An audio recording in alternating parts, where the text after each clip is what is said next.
this past week getting some controversy for what happened at the pay-per-view in Chicago, Illinois. A bunch of different things going on that some people thought, I don't know if that's wrestling. Now, obviously, wrestling's up to interpretation, and we've seen some crazy things in the world of wrestling in our lives. The GCWs of the world, the ECWs, death matches. We're familiar with that, but AEW is doing a few things here in 2024 as a mainstream company that caught a few people's eyes. And Brandon, I want to talk about some of those things with you. What went too far? What didn't go too far? What was acceptable?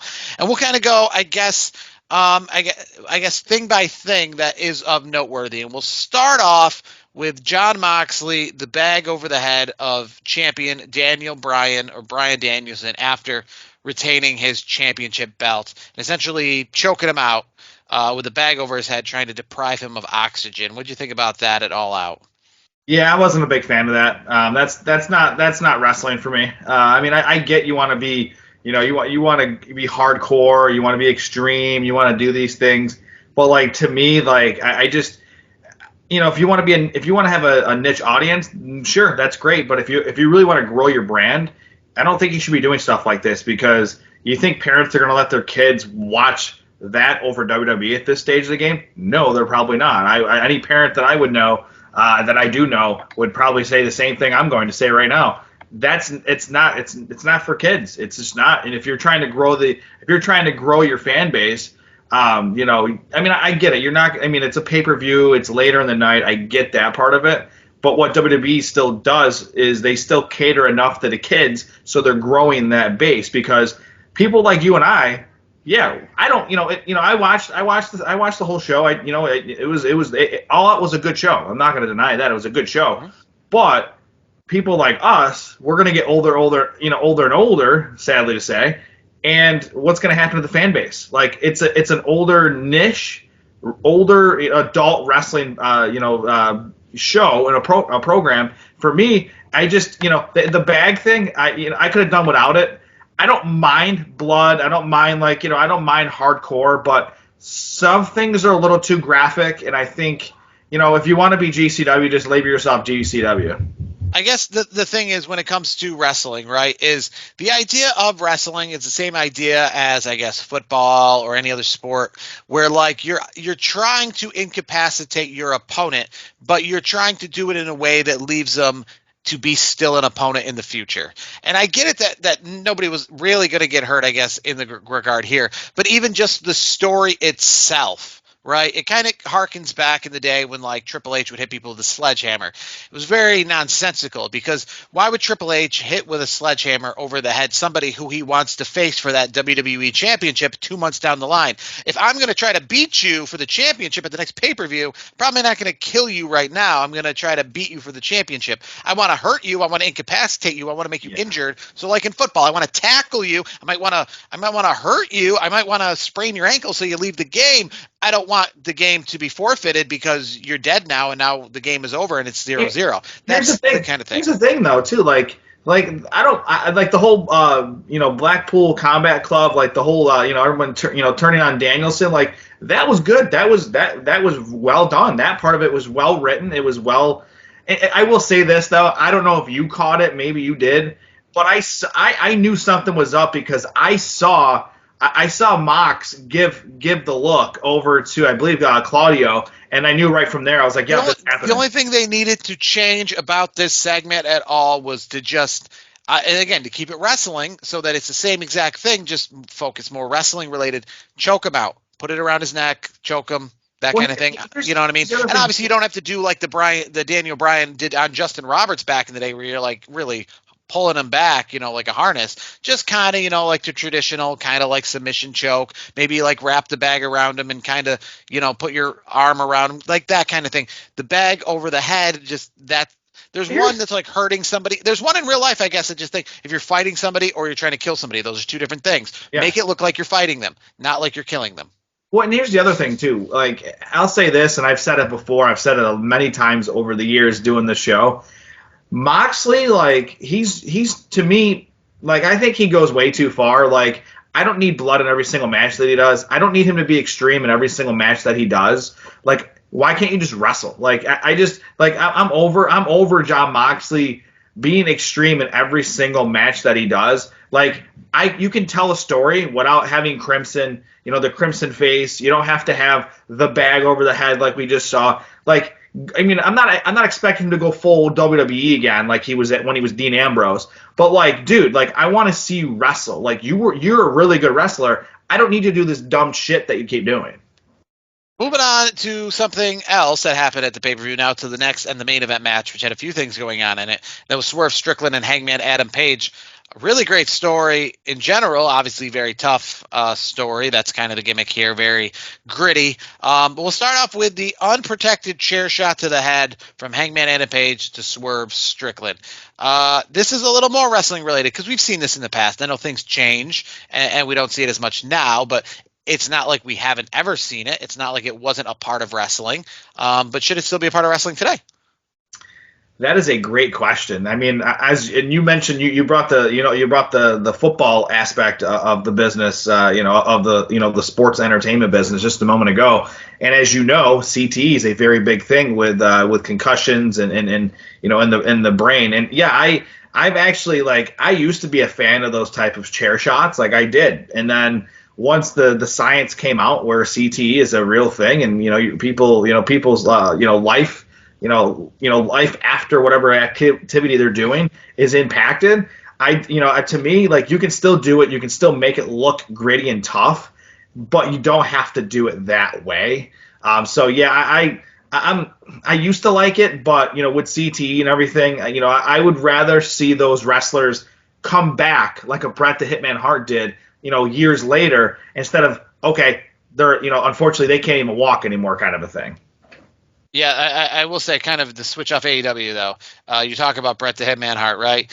A good on I think it was Gunther this past week saying his favorite wrestler was Goldberg when Bret Hart was out there on Monday Night Raw. I thought that was kind of fun. But staying on AEW, I guess my thing is, at least, this is up for interpretation.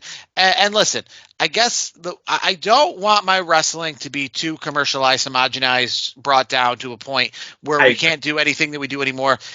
Injuries are a name of the game. And for the most part, I don't want to really see anybody get hurt. And I don't want to see anything like that. But I guess if it's still on occasion presented, and again, it's got to be these are all willing participants. I think that's the major thing we got to remember here. So if it's between willing participants who are doing something like that, I don't mind kind of the things, because we don't really have a lot anymore that blur the lines. We don't really have a lot anymore where, like, back in the day, people are like, he really got hurt, like, this is real. We know it's not. We don't need to make it so that everything is completely safe, right? That element of danger in there is still good to have on occasion. We don't need every Hell in a Cell match to have a padding around the cell. We don't need every table to be a perfect WWE table that breaks super easy without any sort of force.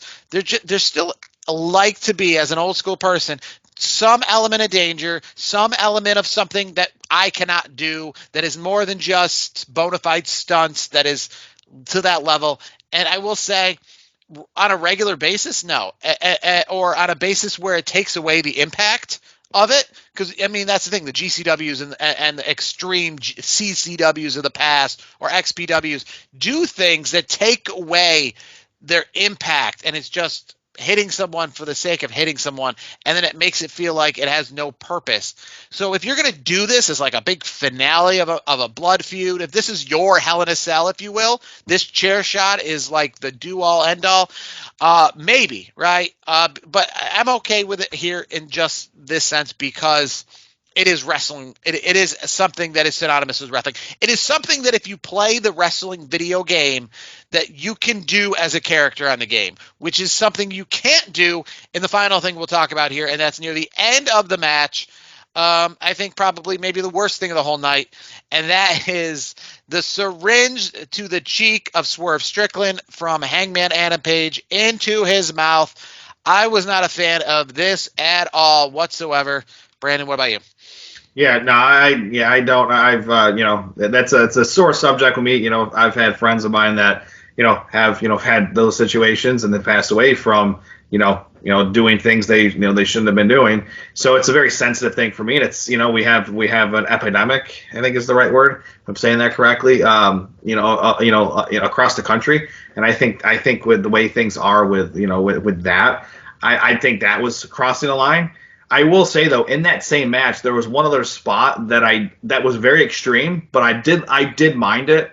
Is the cinder block, like the use? Yeah, I was going to bring that up, but I guess I didn't have an issue with that. Because again, that kind of harkens back to the Triple H thing I said with like the sledgehammer, where it's like if somebody really did get hit over the head with this. But again, I felt like that is towing the line of throwing somebody up against the stairs or doing any of that kind of, because it's under the same vein. It's under the same vein as pulling back the mat and throwing them on the bare concrete on the floor. So it's in that wrestling vein of we're trying to hurt them. We're trying to, I guess, it's so extreme, and this is why it's under the same vein of wrestling. It's so extreme that that it's fake and it's scripted, because unlike some of the other stuff that we're talking about, that if they really did hit them over the head with a cinder block, that'd be like instant death, right? So we know that it's being done in like such a way that is to essentially be, it's like when you ride a roller coaster, right? And they drop you off the top and it's like being thrown off the side of a building. Well, we know it's never being thrown off the side of a building, because it would be not a ride and no one would get on in the first place. It's simulating that extreme thing that's like just not even a possibility, right? Hitting them over the head with a chair. He's really getting hit in the head with a chair, and it's not super dangerous because he is getting up at the end of it, right? The cinder block thing is not extreme in the sense of it's pretend. It's like if he got shot with a gun, I guess you'd say, in the sense you're like, well, it's super fake because clearly he would just be dead. There would be no one way or the other, right? So hitting with the cinder block, it's done in such a way that there is no room for error, that he's almost essentially not even touching the cinder block. It's like really that extreme kind of effect. No, I get that, and I think it's done. I think they did it well. I think they did that. I think they performed it very well. Swerve and Hangman. I think not only that. I would also say, like the spot off the top rope where, I believe I think Swerve did like the stomp onto the table, if I remember correctly. Like that was a cool spot. Like there were some great spots. There was some great wrestling. It was a good match. There was just a few things that I think crossed over. I think the Syringe, though, like I said, the Syringe has no place in wrestling. I mean, you might even say, you can say, well, like, what about Shane McMahon back in the day? What was it like, getting the battery, the cables like hooked up to him? I think from Kane, or was it? Yeah, you know what I mean. Like that's towing the line of being a part of wrestling as well. But the Syringe, it just doesn't have any, because you're not. Whenever you're bringing like a chemical, because that's like the idea. I know they're really not bringing a chemical in effect here, but it's like the idea of bringing a chemical, and that's where like that's just not like in football or fighting or boxing. It's hand-to-hand combat. That's what it is. It's not I'm gonna inject this person with a chemical or simulate injecting this person with a chemical. Maybe you know what? Maybe if you can kind of find a way to and still probably not in today's day, but maybe back in the Attitude Era, if that's part of a backstage storyline, back when they put like X-Lax in someone's drink or something like that, where they were trying to mess with them as part of the storyline. But during the match, during the feud, right? You can't.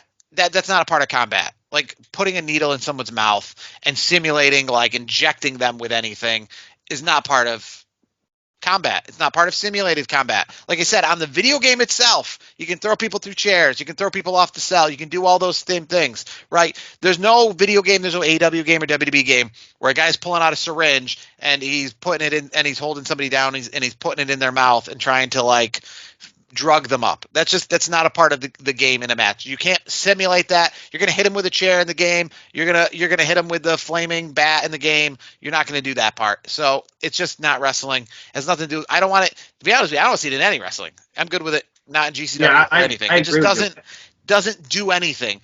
Because it doesn't, its impact in it is not like when you get thrown off the cell and you're awed by the fact that like it's a wrestling kind of thing that has been crazy extreme. This is just kind of like it isn't even like, so like in a horror movie, you know what I mean? They chop off their head, right? you chop off your head in a horror movie because it's extreme, because it's swift, it's like an awe factor. I wouldn't want to watch a horror movie where Jason goes around and just like does holds people down and then just like puts a syringe in them and like they die peacefully and slowly, but in a more sick and twisted way. I get it. That's probably less sick and twisted, in that scheme of things and cutting their head off. But the idea is wrestling. You want to look extreme and wild from a wrestling perspective. This is like cheating. You know what I mean? No, Triple H never said, I'm going to just drug you up and then you're going to pass out. That's not what I'm going to beat your ass. I'm going to punch you in the face. I'm going to knock you out. You know what I mean? I'm going to incapacitate you. Not I'm going to slip some roofies in your drink before the match and then you'll just slowly fade away into a blink. That's not wrestling. Let me ask you this. Not wrestling. Aside from that stuff, there were some other great matches, I thought. MJF and Daniel Garcia, I thought that was a quality match. What do you think of? To me, it seems like MJF is going to be taking a break. Is that's what I've been reading? What are your thoughts on that and how Garcia took care of business on over the weekend? Yeah, I mean I think the match of the night was probably the main event match was all right, but I think like Pac and Will Ospreay was probably one of the matches of the night, and Mercedes Moné, she kind of bettered herself. I still don't think that she's up there with like Rhea Ripley just yet in that factor, but I mean overall good. Yeah, MJF, it's kind of strange if he's taking some time off because it seems like he just returned after March. So it seems a little early to be taking some time off, but if it's going to keep stories fresh and kind of repackage them again, then I'm not against it. Yeah. I just hope that AEW has enough to weather some of these ships, as we know, related to attendance in arenas. I will say that much. This past week, 3,000 people in a 23,000-seat arena. I'm not over here to be one of those kind of people that gets on, that pumps up Impact Wrestling because they're getting 1,000 people in a 1,000-seat arena. Versus AEW getting 3 in a 23,000. That looks bad. I get it. I think for AEW's perspective, run smaller buildings. That's just all I could say, I guess, because I don't know why they're needing to run this big building. They should come to Syracuse. Run a show at the War Memorial. I mean, that's a good sized venue for an AEW show, in my opinion.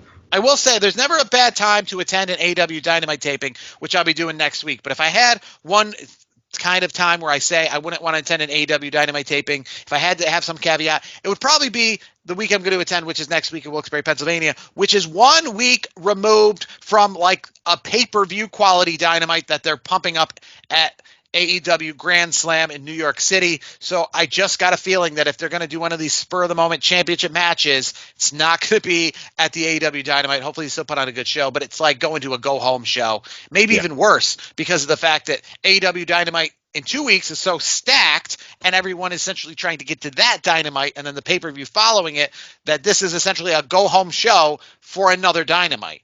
But